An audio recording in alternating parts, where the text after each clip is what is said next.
Info Cité, une émission politique sur Plus FM. Parce que parler politique, c'est aussi et surtout parler de la vie de la cité. Tous les mardis, jeudis et samedis à 11h15 en direct sur Plus FM, en partenariat avec Run City 97.4. Info Cité pour parler politique autrement. Info Cité avec Jean-Pascal Jeu. Jean-Pascal est son invité, comme à chaque émission. Jean-Pascal, bonjour. Bonjour Bernard, bonjour à tous. Et notre invité pour parler politique autrement ce matin, eh bien l'invité c'est Hugues Maillot. Bonjour Hugues Maillot. Bonjour Jean-Pascal Jehan. Alors vous êtes l'ex-président, mais toujours administrateur d'Avenir 974. Vous êtes également le représentant de Debout la République à La Réunion, le parti de Nicolas Dupont-Aignan, parti gaulliste. Eh bien on va commencer peut-être par expliquer un certain nombre de choses quand on parle politique avec vous, puisque d'abord un parti gaulliste, allez, on va dire combien, 45 ans après le départ du général de Gaulle du pouvoir, quelle est aujourd'hui la réelle imprégnance d'un parti gaulliste à La Réunion, mais également en France? Écoutez, c'est André Malraux qui disait tout le monde a été, est ou sera gaulliste. Ça veut dire quoi? Ça veut dire que les valeurs du gaullisme sont des valeurs, je ne vais pas dire éternelles, mais ce sont des valeurs pérennes et qui ont préexisté au général de Gaulle et qu'il a incarné à un moment donné, et que, d'autres ont vocation à porter aujourd'hui et demain. Ces valeurs, elles sont résumées dans l'appel du 18 juin. C'est l'honneur, le bon sens et l'intérêt supérieur de la patrie. Est-ce que aujourd'hui la vie politique a moins besoin d'honneur qu'hier? Si je regarde l'affaire Cahuzac ou si je regarde l'affaire Tapie, je dirais que je vous laisse le choix de la réponse. Est-ce que le bon sens, est-ce qu'on a besoin de moins de bon sens qu'hier, aujourd'hui qu'hier, quand on voit l'obstination de nos élites à défendre un modèle européen qui nous amène, si j'ose dire, droit dans le mur? Je pense qu'on a réellement besoin de bon sens. Et est-ce qu'on a besoin de revenir à l'intérêt général, à la défense de l'intérêt supérieur du pays?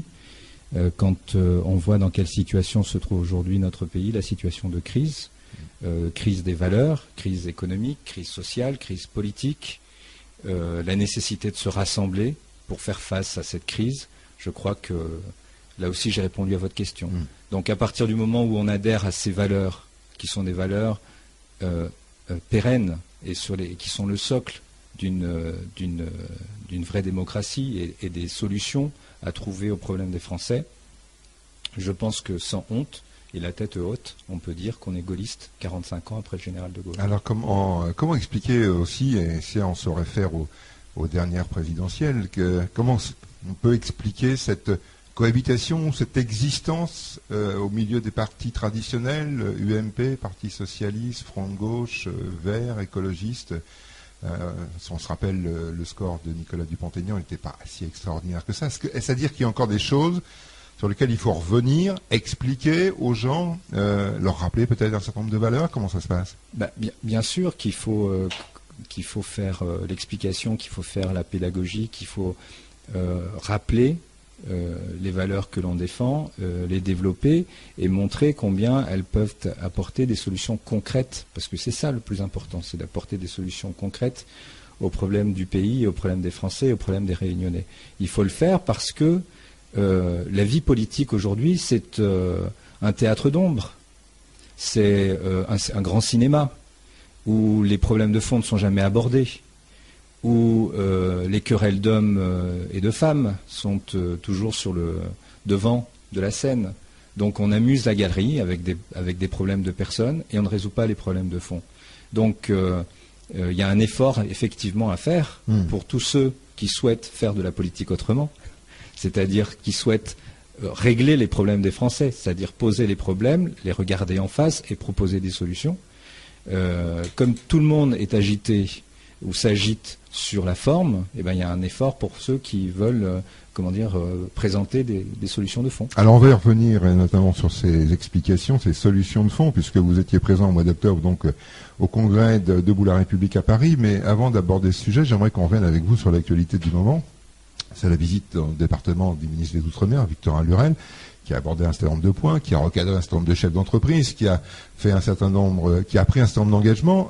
Succinctement, vous en tirez quoi, vous, de ces 2 jours de visite? D'abord sur, on va dire, les grands chantiers, parce que il faut donner de l'emploi aux entreprises de ce pays. Et bizarrement, ce sont des grosses entreprises extérieures qui gagnent plus d'1 milliard de marché. Pourquoi vous dites bizarrement? Vous vous attendiez à autre chose? Oui. Pas moi.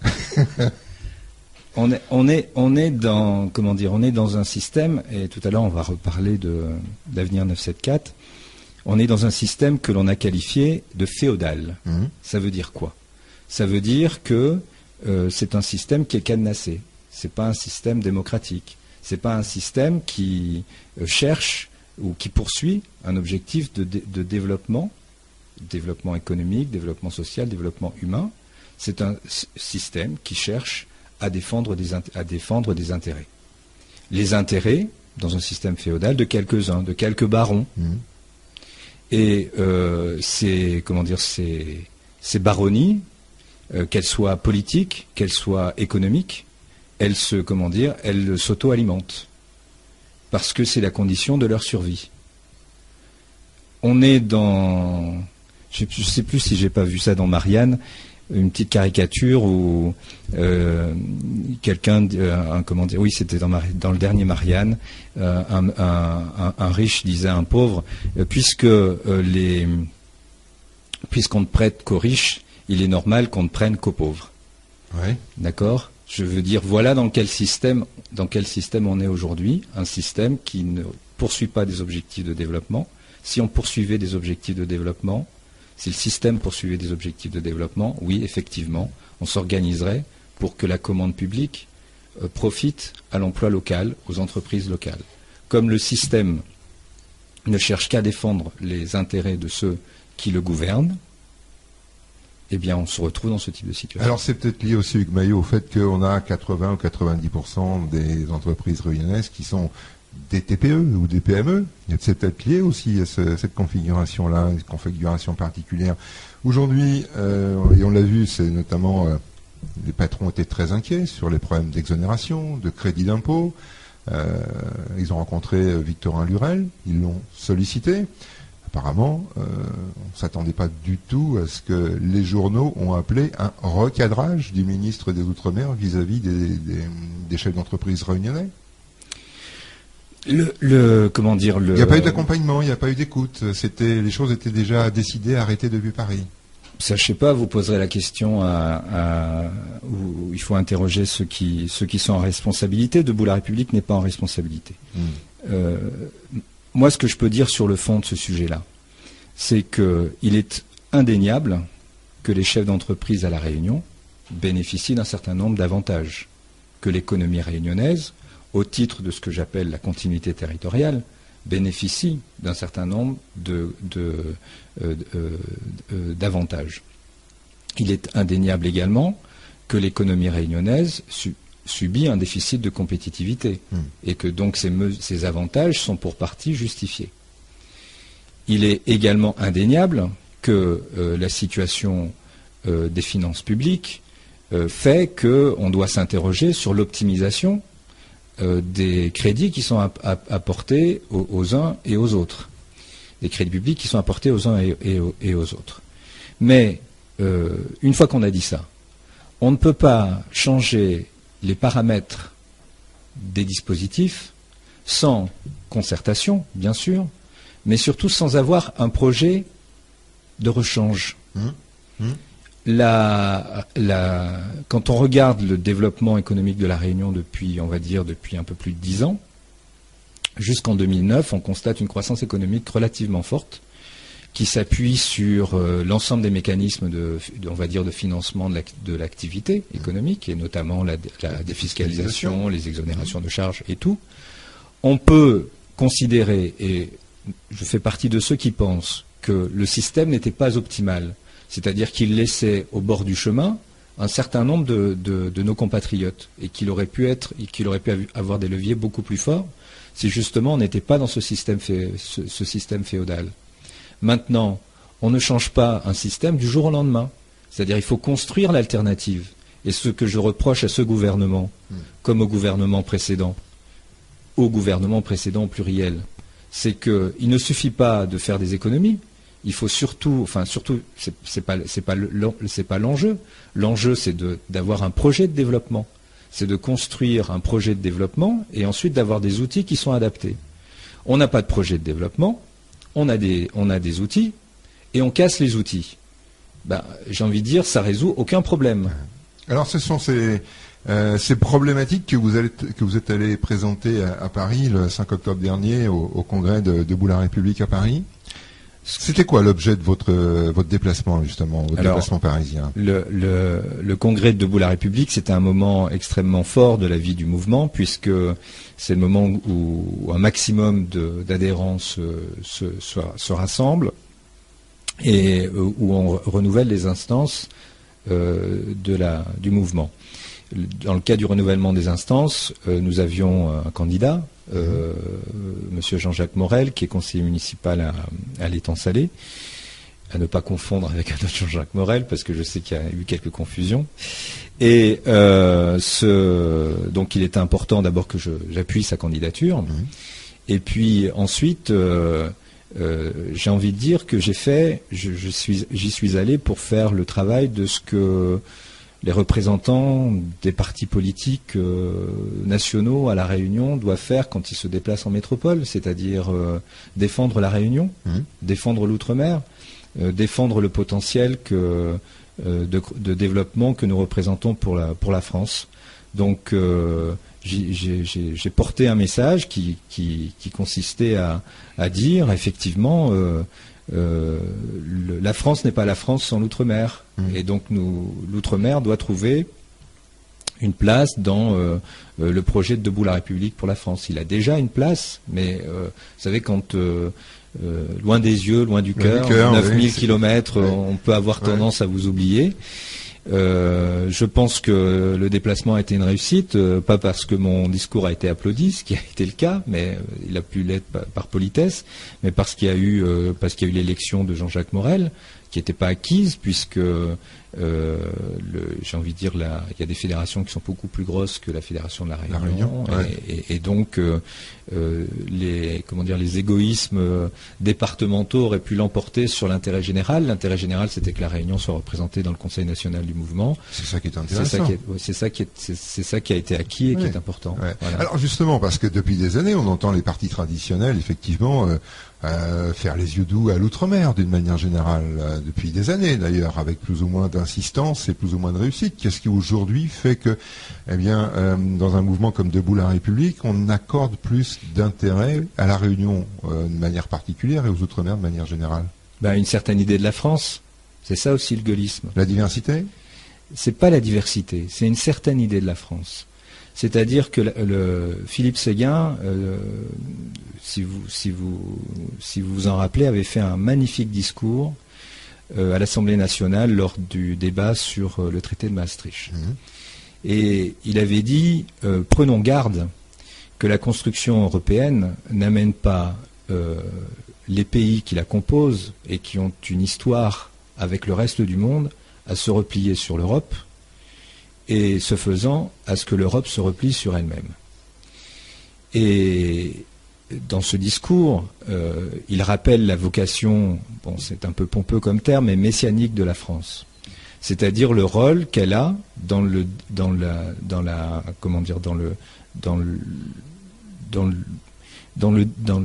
promotion d'un monde, j'ai envie de dire, d'un monde libre.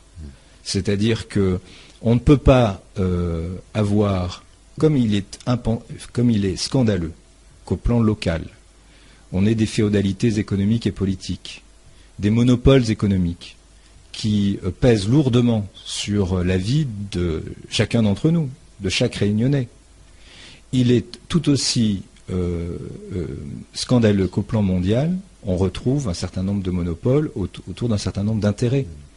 On voit bien aujourd'hui dans quelle mesure le monde anglo-saxon, ou du moins l'influence anglo-saxonne sur le monde, est grande. Et cette influence anglo-saxonne qui a développé la financiarisation de l'économie, on a besoin dans le monde d'une autre voie. Et cette autre voie, ça doit être la voie de la France. Et pour que cette voix soit entendue, la France doit être présente aux 4 coins du monde et développer des relations avec tous les pays du monde. J'invente rien, c'était la politique étrangère, c'est la politique étrangère qui a initié le général de Gaulle, justement. Et dans ce déploiement de la France dans le monde, les départements d'outre-mer sont des plateformes avancées. Il faut les utiliser comme telles. C'est-à-dire que ce sont des Français qui sont présents sur le territoire, qui ont des liens avec les pays qui les entourent, qui doivent développer ces liens avec les pays qui les entourent. Et ça permet le rayonnement de la France, ça permet le développement économique, ça permet la croissance, ça permet la coopération. Et c'est cette vision-là de la France, cette certaine idée de la France que promeut debout la République, et qui n'est pas envisageable, ou qui est plus difficilement envisageable, si la France ne s'appuie pas sur les départements et territoires d'outre-mer.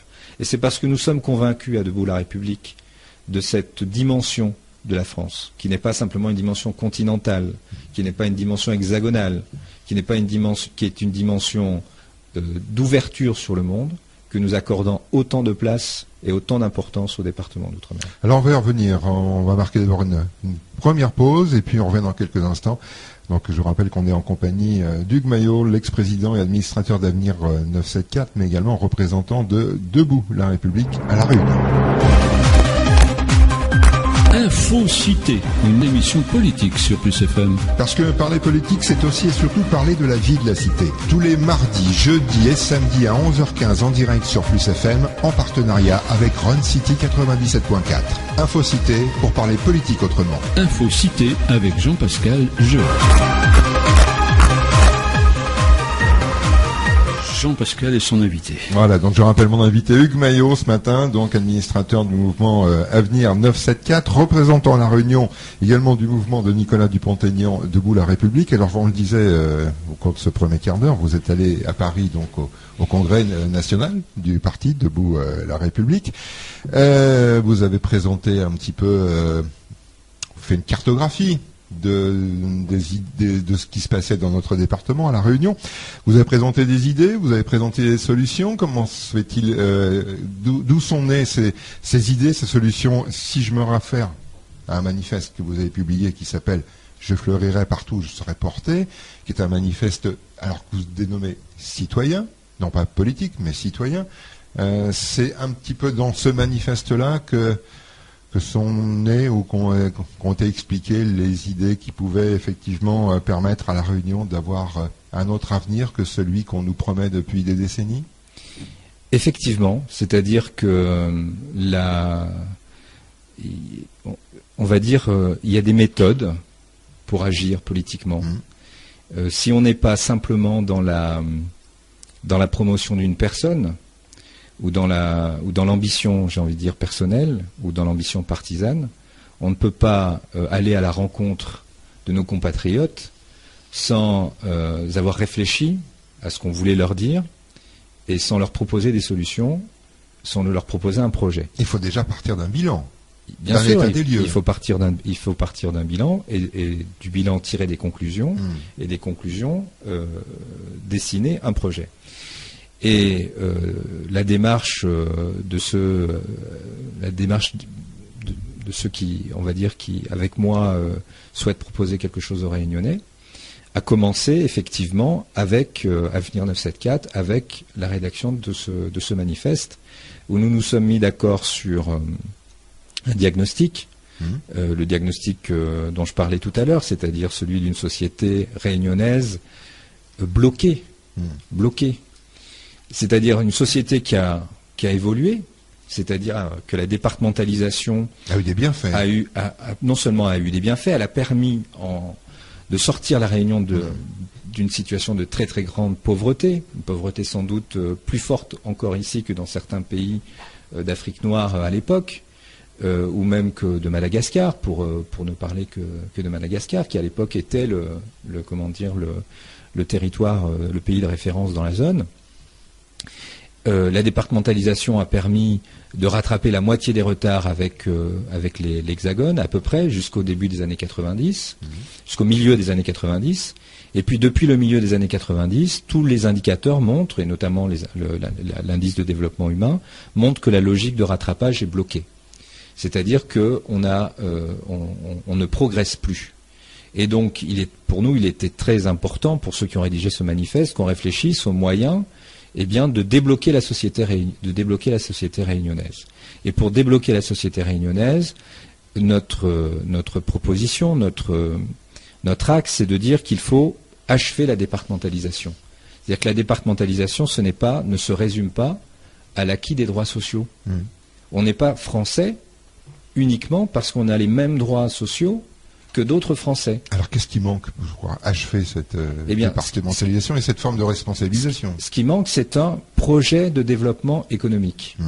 Un projet de développement économique qui n'est possible qu'à partir du moment où les initiatives peuvent être libérées. C'est-à-dire qu'on coupe non pas totalement le cordon ombilical avec la France, en tout cas qu'on porte moins le regard vers la France, qu'on tende moins la main vers la France. Non, c'est pas la question de tendre ou de pas tendre la main. C'est une autre forme d'accompagnement. Il y a eu un important investissement de la France dans les départements d'outre-mer pendant les 30 glorieuses. Ouais. Cet investissement s'est transformé en un vrai progrès sanitaire, économique et social. Ouais. Il faut aujourd'hui que cet investissement, qui a déjà été fait, d'accord, soit la base d'un projet de développement économique. Pour qu'il soit la base d'un projet de développement économique, il y a deux conditions. La première, c'est qu'on change les cadres dans lesquels s'inscrit le développement économique aujourd'hui à La Réunion. C'est-à-dire qu'il y a, et c'est un constat qui est partagé, il y a un certain nombre de monopoles à La Réunion, et il y a une véritable emprise du politique sur la population, et ces deux féodalités cumulées sont des freins au développement économique. Parce que pour qu'il y ait développement, il ne faut pas qu'il y ait monopole, et pour qu'il y ait développement, il faut que les Réunionnais soient acteurs. Et quand vous êtes dans un système monopolistique sur le plan économique, et quand vous êtes dans un système de dépendance aux élus sur le plan politique, rien n'est fait pour que nous soyons acteurs. Sauf qu'aujourd'hui, Maillot, permettez-moi de vous interrompre, aujourd'hui, c'est plutôt les politiques qui sont dépendants des monopoles économiques. Les deux, mon capitaine. C'est-à-dire que, c'est ce que je disais tout à l'heure, les deux systèmes se nourrissent. Ouais. D'accord ? Et ces deux systèmes se nourrissent au détriment des projets de vie des Réunionnais, de leur liberté d'action. Que n'a-t-on pas entendu au cours des dernières élections, qu'elles soient législatives ou qu'elles soient, et là dans les municipales qui s'annoncent, on va entendre un sacré nombre de propositions économiques, de développement. Il faut s'attendre à quoi? Tant qu'on n'a pas changé le système, alors ça veut dire quoi concrètement? Il faut s'attendre à rien. Alors ça veut dire quoi changer le système? Vous avez d'un côté, vous l'avez dit, une conjonction d'intérêts. Vous avez une conjonction d'intérêts entre les décideurs politiques, tout parti confondu, puisqu'ils sont prisonniers du système à partir du moment où leur seul objectif est de se maintenir au pouvoir. Donc, vous avez une conjonction d'intérêts entre le monde politique et le monde économique. Et cette conjonction d'intérêts, la clé de voûte du système, c'est l'octroi de mer. C'est l'octroi de mer parce que l'octroi de mer permet trois choses. L'octroi de mer permet de revaloriser, en tout cas de renchérir la marge des importateurs. Elle permet de maintenir un niveau de prix relativement élevé, y compris sur la production locale. Et enfin, elle permet aux maires de développer une politique clientéliste sur le territoire. Donc, ils sont moins rigoureux que vous, ils disent que ça vous permet de faire vivre nos municipalités, en tout cas d'abonder au fonctionnement de nos municipalités. Oui, mais j'ai envie de dire, je suis parfaitement conscient de la nécessité de répondre à l'urgence sociale. Ouais. Simplement, le développement économique, ça s'inscrit dans la durée, et le rôle premier d'un maire, c'est de garantir les conditions du développement de l'activité économique sur son territoire. Et aujourd'hui, et donc le rôle premier d'un maire, c'est de développer les investissements sur son territoire, d'accueillir des investissements sur son territoire, de les favoriser. Et si vous favorisez l'investissement sur le territoire, alors vous favorisez l'emploi. Parce que ce qui compte, ce n'est pas d'avoir des emplois aidés. On ne répond pas à la pauvreté par l'emploi aidé. L'emploi aidé ne fait que maintenir la pauvreté. C'est ce que j'allais On vous... répond à la pauvreté par le développement économique et par l'emploi durable. C'est ce que j'allais vous dire, Hugues Voilà. Maillot. Aujourd'hui, les maires sont devenus les premiers employeurs de ce département. La donne est faussée quelque part. Mais il faut répondre à l'urgence. Il faut répondre, bien sûr qu'il faut répondre à l'urgence, mais il faut changer le système. Parce que si vous restez dans ce système dont la clé de voûte est l'octroi de mer, je dis pas, attention, je dis pas qu'il faut supprimer du jour au lendemain On est l'octroi de mer. d'accord. Mais On l'a si pas voilà. entendu de cette manière-là. Mais si vous ne prenez pas le cap du changement du système, vous allez reproduire indéfiniment ce système. Et c'est bien ce qui se passe. Aujourd'hui, quand quelqu'un a un contrat aidé, est-ce qu'il s'inscrit dans une dynamique d'insertion? Certains oui, mais la majorité non. Pourquoi? Parce qu'ils n'ont plus confiance dans le système, dans la capacité du système à leur proposer un véritable projet de vie. Donc ils construisent leur projet de vie avec les outils qu'on leur donne. Et les outils qu'on leur donne, ils leur permettent de vivre pendant 1 an, 2 ans, 3 ans Et maximum. les outils qu'on leur donne ne leur permet que de survivre et pas de développer un projet de vie. Donc il faut poser ce diagnostic froidement sur la situation réunionnaise et se dire comment on en sort. Eh bien, on ne peut en sortir qu'en remettant en cause le système et ses outils, d'une part, c'est-à-dire en changeant l'architecture. Nous, on pense qu'il faut passer sur un délai à définir, certainement entre 5 et 10 ans, mais 5 ans, c'est un minimum parce qu'on ne peut pas faire les choses du jour au lendemain. 10 ans, c'est un maximum parce que sinon, on ne change rien. On change rien et puis il faut agir sur une génération, Voilà. voire 2. Voilà. Donc, sur 5 et 10 ans, faire en sorte que l'octroi de mer soit transformé en TVA, parce que ça sera le premier moyen.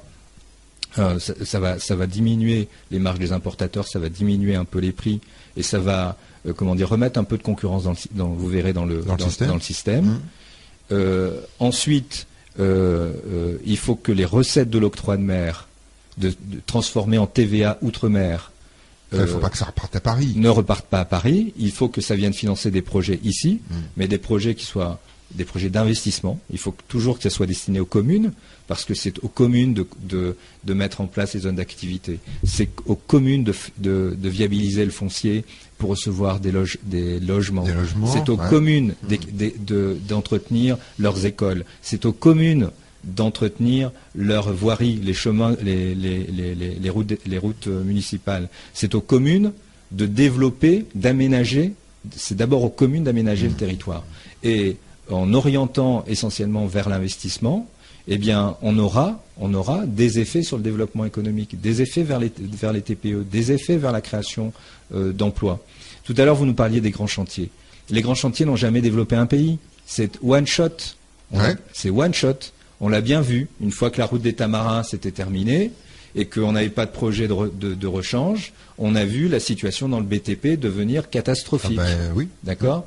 Donc, c'est en irriguant le tissu économique de proximité, le tissu économique local, qu'on fera le développement.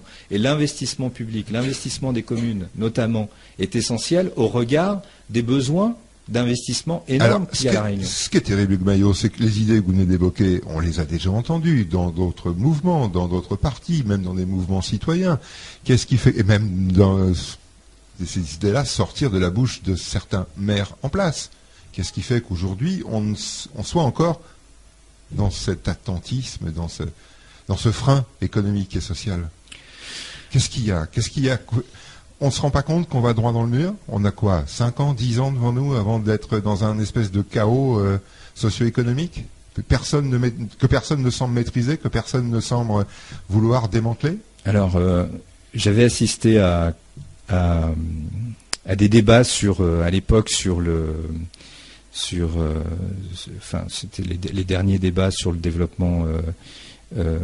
J'ai oublié, c'est pas grave, mais il y avait un élu qui disait si on voulait faire bien, il faudrait accepter de ne pas être élu. Je crois que qu'il y a élu d'irresponsabilité. Voilà. Oui, non, mais il faut des leaders. Oui, mais la question c'est d'être réélu. C'est pas d'être élu, d'être réélu. Ouais. C'est-à-dire que je pense que la prise de conscience existe, qu'elle est de plus en plus forte. Ouais. Mais je crois qu'il y a encore beaucoup d'ego et d'ambition personnelle qui cherchent à se satisfaire. Et dans notre pays, on a bien vu que c'est souvent au pied du mur ou au dernier moment ou lorsque la catastrophe est déjà arrivée, ouais, qu'il y a un mouvement de redressement national. Ouais. Donc,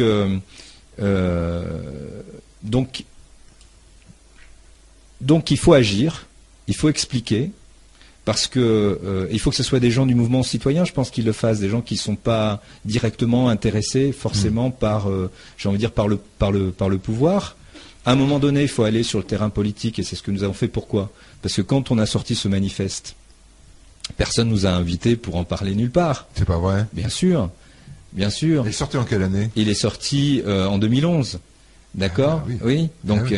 c'est à partir du moment où, avec un certain nombre de mes amis, on a décidé d'aller sur le terrain politique, de commencer à nous présenter aux élections avec 2 candidates aux législatives, de soutenir la candidature du Dupont-Aignan, d'avoir une structuration politique, que l'on commence à nous écouter.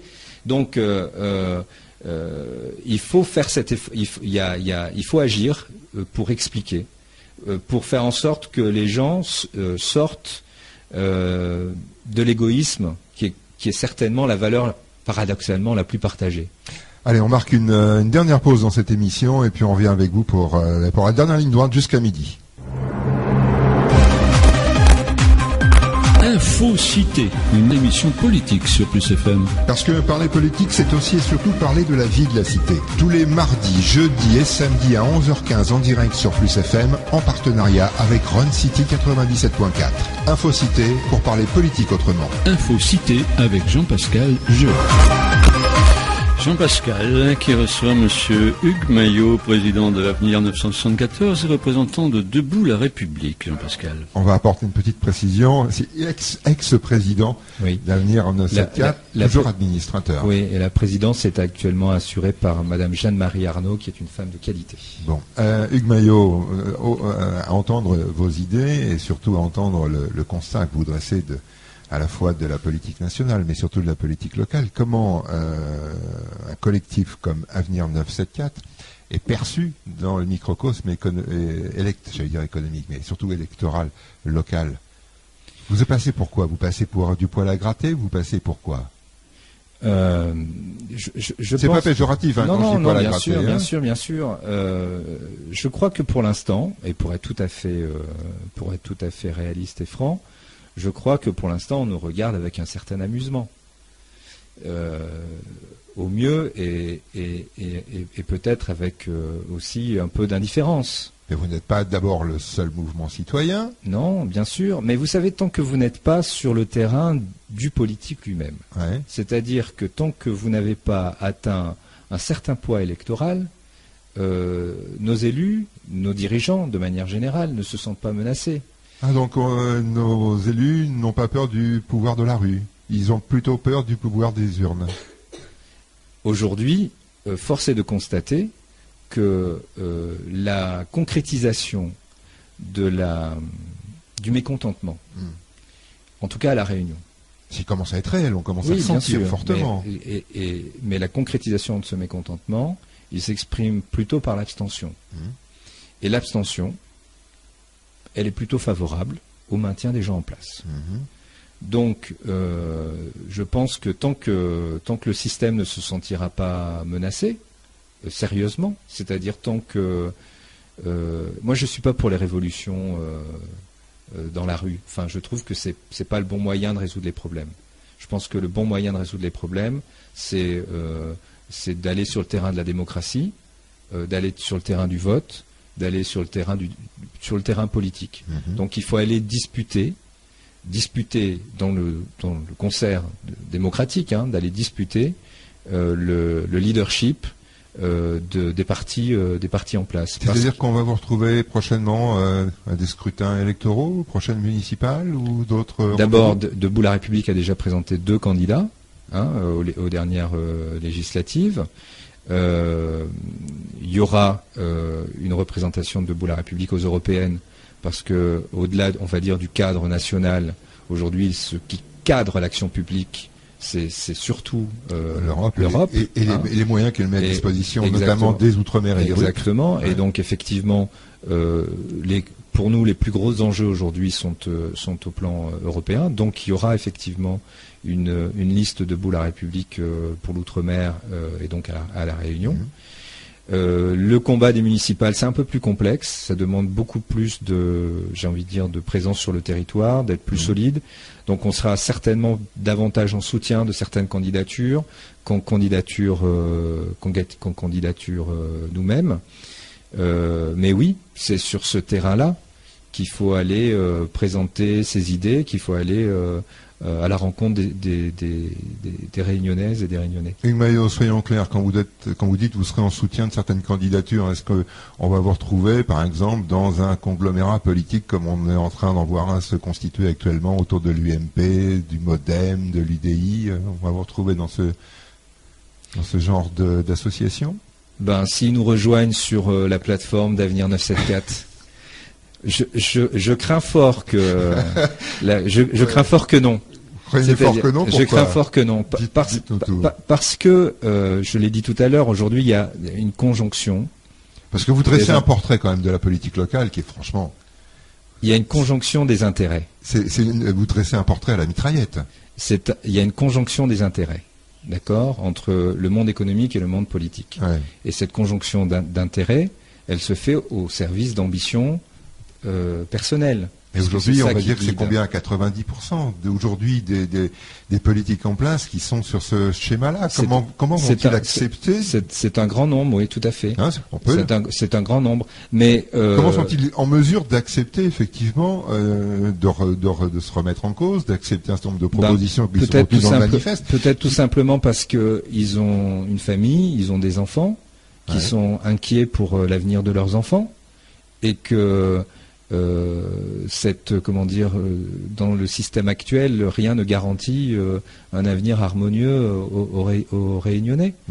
Quand vous avez déjà, je veux dire, la pauvreté, elle peut vous frapper n'importe quand. Je veux dire, elle n'est pas.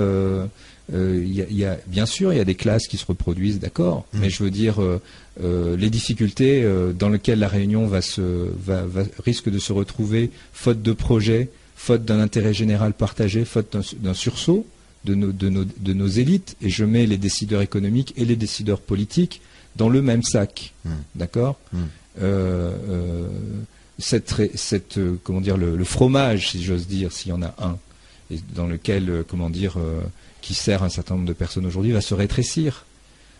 Donc, il y a 2 possibilités. Soit on se bat pour le petit bout de fromage qui reste, et c'est un peu à ce à quoi on assiste depuis des années. Et c'est une catastrophe. Soit on se dit, on se met autour de la table et on trouve des solutions. Ouais. Voilà. Moi, je crois à l'intelligence collective. Je pense qu'à un moment donné, il y aura un sursaut. Alors, est-ce que le sursaut peut venir aussi, et c'est un aspect que j'aimerais aborder avec vous, il nous reste quelques minutes pour en parler, de notre environnement régional, parce que à la fois très attrayant, très sollicité, on le voit en tout cas sur des demandes de coopération au sein de la Commission de l'Océan Indien, mais aussi vu d'une manière très particulière de la part de certains acteurs économiques. On est pour, on est contre, on se tâte, on y va pas. Aujourd'hui, faut bien reconnaître que très certainement cet environnement régional, c'est ce qui va nous permettre en tout cas d'étayer une partie de notre avenir économique. La Réunion est au cœur d'une région du monde qui est en train d'émerger économiquement. Enfin, qui est en train, depuis plusieurs années maintenant, qui est en train d'émerger. Donc l'Afrique australe est en train d'émerger. L'Inde et la Chine émergent depuis un certain nombre d'années. Il y a des investissements très forts, notamment de la Chine en Afrique. Il y a un besoin d'ingénierie de développement en Afrique. Et puis il y a surtout l'océan Indien. Il y a la zone économique exclusive de la France dans l'océan Indien, qui jouxte d'autres zones économiques exclusives d'autres pays. Il y a un bien public commun qui est la mer. et qui doit tous nous mobiliser parce que c'est une source de richesse. Et effectivement, moi je suis persuadé que la carte essentielle que la Réunion doit jouer maintenant, c'est celle, et que la France doit jouer dans cette partie du monde, c'est celle de la coopération avec les autres pays de la zone, pour exploiter ces richesses qui sont dans l'océan Indien. Si nous y arrivons, ça sera une source de création d'activités économiques et d'emplois considérables. Ouais. Alors, moi, j'aimerais qu'on parle pour les 5 minutes qui nous restent quand même, c'est un petit peu de des projets aussi, à la fois de Debout la République, mais surtout d'Avenir 974, puisque, si on peut le rappeler, il y a donc ce manifeste que vous avez publié donc en 2011, je fleurirai partout où je serai porté. Il y a aussi une autre publication, il me semble, si je ne dis pas de bêtises, avec la France de l'Outre-mer, écrit également sous votre nom. Oui. Là, succinctement, si on fait, comme on dit, le pitch sur cet écrit. Alors, je suis pas très angliciste, alors un petit résumé sur la France, avec la France d'outre-mer. Ouais. Avec la France d'outre-mer, c'était une contribution là aussi citoyenne aux États généraux de l'outre-mer. Ouais. Hein, l'idée c'était toujours la même, c'était de dire, on était et on reste d'ailleurs dans un mouvement où on pense que la solution viendra d'une plus grande autonomie. De nous-mêmes. De nous-mêmes. Alors, elle viendra de nous-mêmes, bien sûr, mais elle viendra de nous-mêmes dans un grand ensemble. C'est-à-dire que dans la mondialisation, être seul ou être autonome de notre côté ne résout aucun problème. Et au contraire, ça les accentue. Donc, on doit rester. L'idée, c'était à un moment où Nicolas Sarkozy avait relancé le débat institutionnel à la demande des élus antillais. À l'époque, l'idée c'était de dire, rappelons-nous d'où nous venons, ce que la départementalisation a permis et ce qu'elle peut encore permettre. C'est-à-dire que moi je ne crois pas à la fable des limites de la départementalisation.